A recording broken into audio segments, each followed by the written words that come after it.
Welcome to Political Perspectives. I'm Hugo Gurdon. If you're joining us on YouTube, please like and subscribe to the Washington Examiner's YouTube channel. I'm joined today by Jim Antle, who is executive editor of the Washington Examiner magazine. And Jim, let's talk about the extraordinary goings-on with trade war, tariffs, market turmoil. There's been a jump in the stock prices on all the various indices since President Trump announced a 90-day pause in tariffs. In the meantime, there will be a 90-day pause on the reciprocal tariffs as these negotiations are ongoing. But to some extent, that's a reflection of the extraordinary damage that was being done to everybody's savings in the past week when something like $6 trillion was wiped off the value of their savings, of investments. So what I wanted to ask is, to what extent has there been and is there still a danger to President Trump in that he won election because voters thought that he would get prices under control, there wouldn't be inflation, price rises would stop, and he would run the economy competently? Right. I mean, one of the big issues that not only helped him in this election, but have really helped him throughout his political career is the perception that he has the business acumen to run the economy competently. And a lot of what people voted for in 2024 was a sort of restoration of the economy of 2019. They wanted to repudiate the high inflation of the pandemic and of the Biden administration. Right. And they believed that Trump could return to the pre-pandemic economy of his first term, that's what he was promising to do. Now, obviously, tariffs and the trade policy component has also always been a big part of what Trump has campaigned on. Right. But the dominant issues of the election really were economic normalcy, inflation, having low inflation coinciding with a growing economy and an expanding job market. And the risk is, with all of this stock market volatility and with the impact of having such broad and sweeping tariffs in place themselves, is that people pay higher prices and that the economy more broadly suffers. And we're already seeing reflected in polls where voters' confidence in Trump on the economy is actually lower than his overall approval rating and his approval rating on other issues. Right. So as I noted it when we at the outset, President Trump announced a 90-day pause in the most punitive tariffs that he was imposing on everybody except China. Every country in the world who wants to come and negotiate, we are willing to hear you. We're going to go down to a 10% baseline tariff. The 10% tariffs on everybody, I think, have pretty much stayed in place. Right. But the varied ones, which were, imposing 20 and 30 and 40 and 50% tariffs on a variety of different countries, they at least are now suspended for 90 days. The administration has said that something like 75 countries have contacted them to try and strike deals. Do not retaliate, and you will be rewarded. We have a tremendous amount of spirit from other countries, including China. China wants to make a deal. They just don't know how quite to go about it. First of all, does this suggest that President Trump is looking at the polls and thinking, I've got to find some way out of this? Mm-hmm. Well, I think he's not going to completely abandon this. I think these are his goals. I think he wants to be able to sort of reset the global trade economy in ways that he thinks are more advantageous to the United States.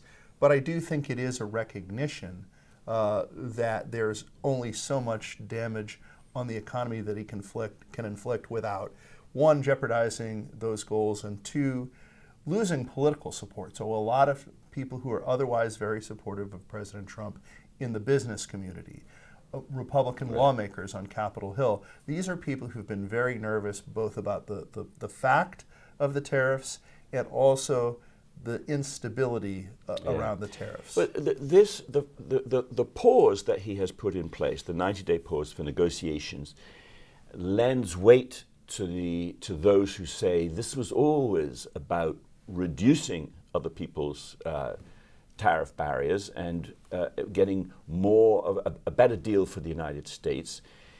That didn't seem plausible when a lot of the administration, including President Trump, were talking about bringing in trillions of dollars of revenue and possibly even replacing the income tax, which didn't suggest this was a negotiating tactic.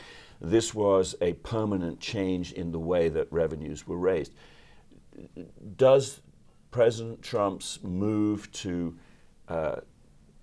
pause for 90 days and negotiate with many different countries suggest that this was always a negotiating tactic? I think there's an element of it that is a negotiating tactic. I think that President Trump wants more balanced trade between the U.S. and its trading partners, and I think he wanted to use the leverage of access to U.S. markets to gain U.S. access to more foreign markets. But I also do think there are some maximalist goals with regard to China, with regard to reshoring American jobs that will take longer to accomplish, if they are in fact even possible, that are in play here, and that some of the more negotiated parts of this are kind of off-ramps if the stock market and the economy responded too negatively. Well, you mentioned China, and it is the huge exception to the 90-day pause. The president just put out a statement announcing an additional tariff on China. The tariff on China will now go up to 125% because China imprudently decided to retaliate against the United States. China was by far the biggest abuser in history.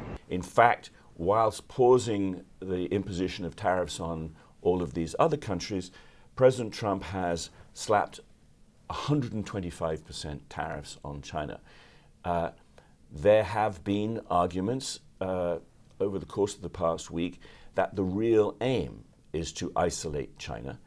That again produced some skepticism that the best way of isolating the real threat, which I think most people acknowledge is China, is done by alienating all your allies. But given what has happened with the pause for every other country and the massive imposition of tariffs on China, does that lend authority and weight to the argument that this was really all about China? I think it does. I mean, yes, there is still a very clear domestic component to what Trump wants to do through the tariffs.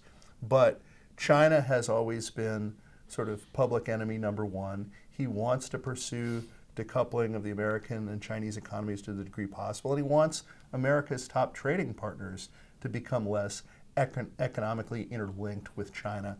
And a big part of this tariffs agenda is trying to see if he can use that blunt policy instrument as a way of doing just that.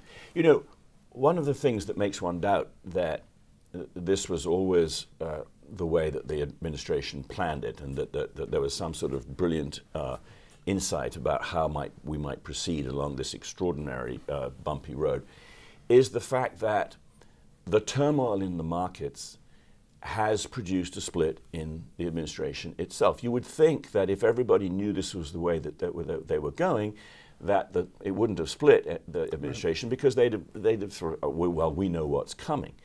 But there's been a rather extraordinary public spat between Elon Musk and Peter Navarro, both of them high-level advisors to the president. When it comes to tariffs and trade, we all understand in the White House, and the American people understand, that Elon's a car manufacturer. But he's not a car manufacturer, he's a car assembler. That's what he does. And he wants the cheap foreign parts, and we understand that. But we want him home. It does seem to suggest that the tensions of the last week have produced a split in the administration. Is that the right way to look at this? Well, I think even among the people who are broadly on board with Peter Navarro, there are differences in what different people in the administration want the tariffs to accomplish. But I think the Musk-Navarro debate reflects a broader split in the Republican Party over whether pursuing tariffs in this way is a good idea in the first place. So I think there are really three things at work here. There's Musk is ideologically much closer to the libertarian perspective within the Republican Party than Navarro and a lot of other Trump lieutenants are at this point. Secondly, Musk has his own business interests to think about amid all of the stock market turmoil? And thirdly, if there's a part of the Trump agenda that's getting a lot of political heat, will that mean that his portfolio, Doge, that the president and the rest of the White House are going to be less supportive of that initiative because they're taking so much flack over the tariffs, which has been a much longer term project of President Trump. So I think there are several reasons why Musk is really being so public in his disagreements with Navarro and all this. Yeah. Well, it's going to be interesting to see how much time President Trump has to, as it were, get this right. Now, before public opposition to the meltdown in markets, and okay, there's been a bounce back, but undermines the rest of his agenda. I mean, there's the whole, the hope that the tax cuts that were put in place at the end of 2017 will be renewed. There's a whole lot more that is to be achieved. It seems extraordinary that within a space of 3 months so much has been done, but there's always a danger to the rest of the agenda. But we'll leave it there for the moment, Jim. Thanks very much for joining us. Thank you for joining us. Join us again next time on Political Perspectives.